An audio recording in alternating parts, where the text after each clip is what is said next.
The eastern region of Democratic Republic of the Congo, DRC, continues to be engulfed in a brutal conflict that has claimed the lives of over 6 million people.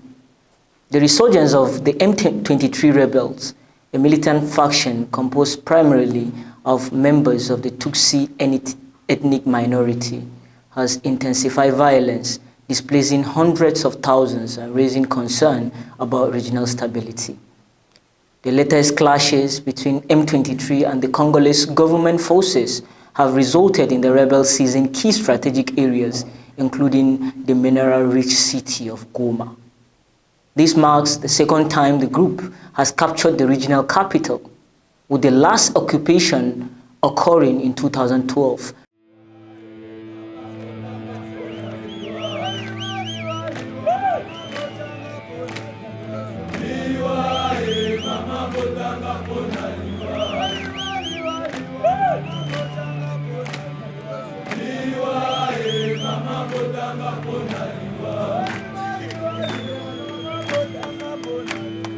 The fighting has escalated rapidly, with an estimated 500,000 civilians forced to flee their home in recent months.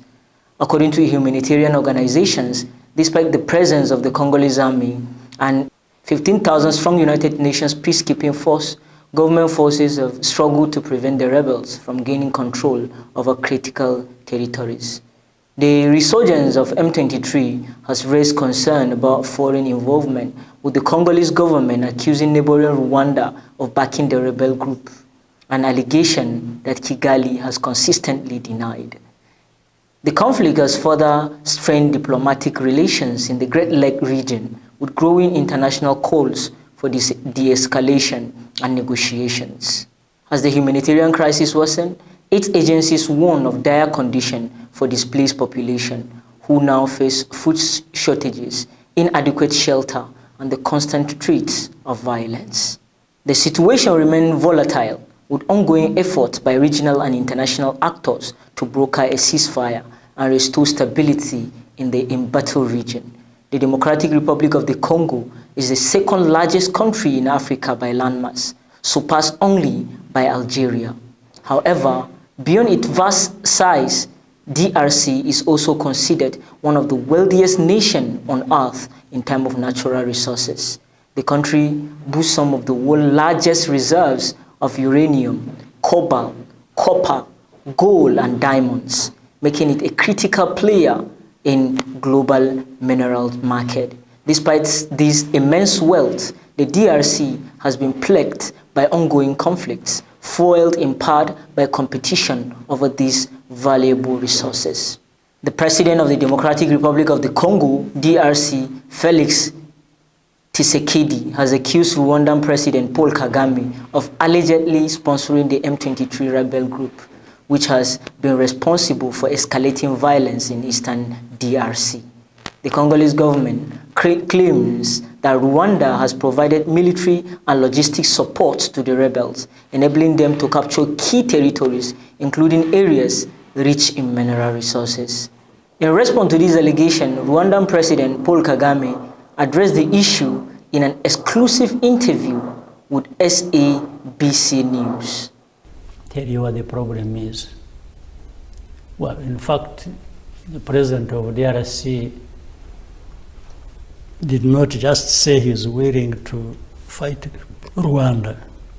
No, he actually said he's going to fight Rwanda, and his aim is even to bring regime change.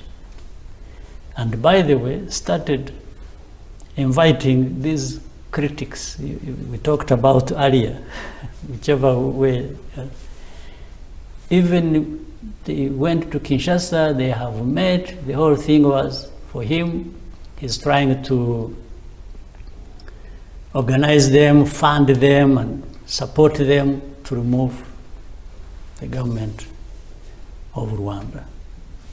That's one. So it is, and it is him, sir. He himself is out in the open saying it, even on camera. It's not a rumor, it's not anything. He has said it repeatedly and to everybody, for everybody to hear. One, we you don't want to dismiss anything, but on one hand, you want not to take it seriously. He must be having issues that make him do or say that. But that's not a compliment. There are serious issues, maybe.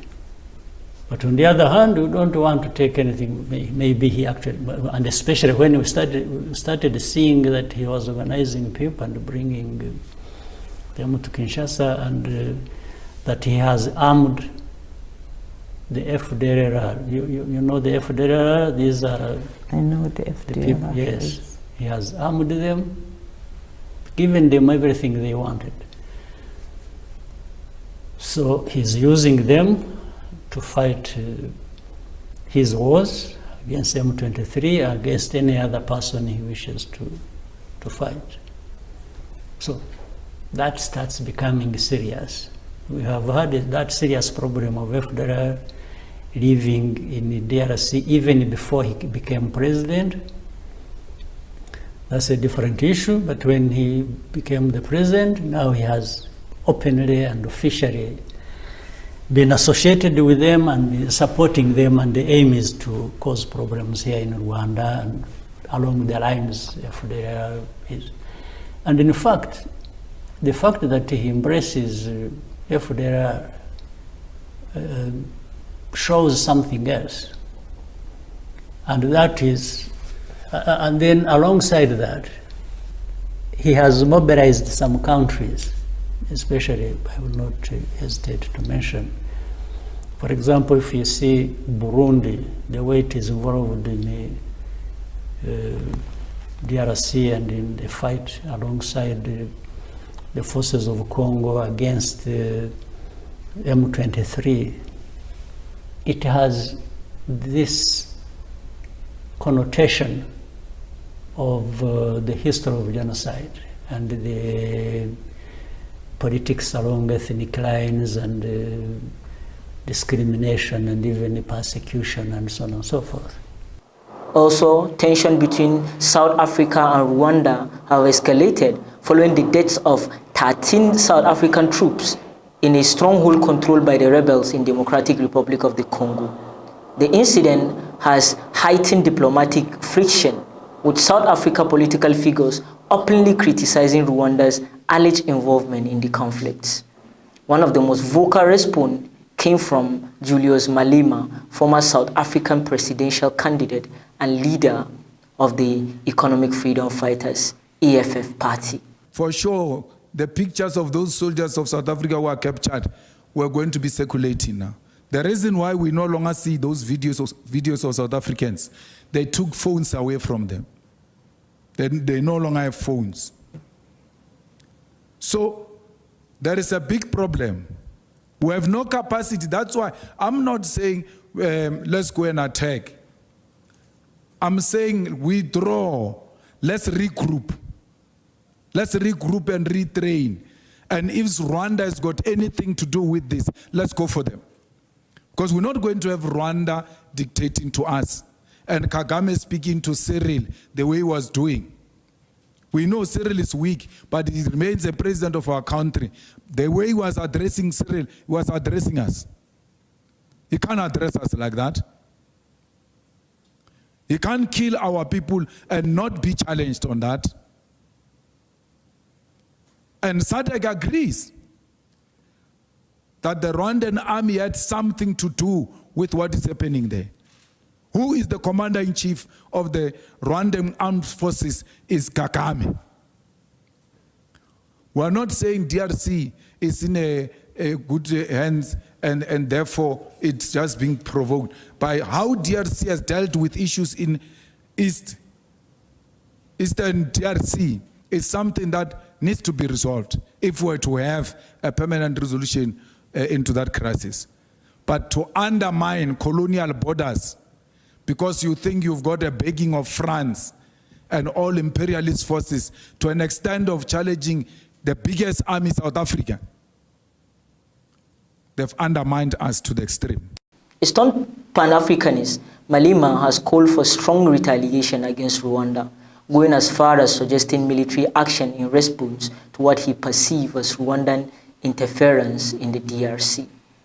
The deaths of the South African troops who were deployed as part of South African Development Community peacekeeping mission have intensified scrutiny over Rwanda's alleged support for M23 rebels. Where Rwanda has repeatedly denied these allegations, tensions continue to rise, with growing calls for diplomatic and military intervention from South African leaders. As the situation unfolds, regional analysts warn that escalating hostilities between Pretoria and Kigali could further destabilize the already volatile Great Lake region, making diplomatic resolution increasingly urgent. Beyond the political accusations and diplomatic rifts, real lives have been lost. Soldiers, civilians, and entire communities caught in the crossfire of a war that has raged for far too long. While the tension intensified, we also have to remember that war only deepens suffering.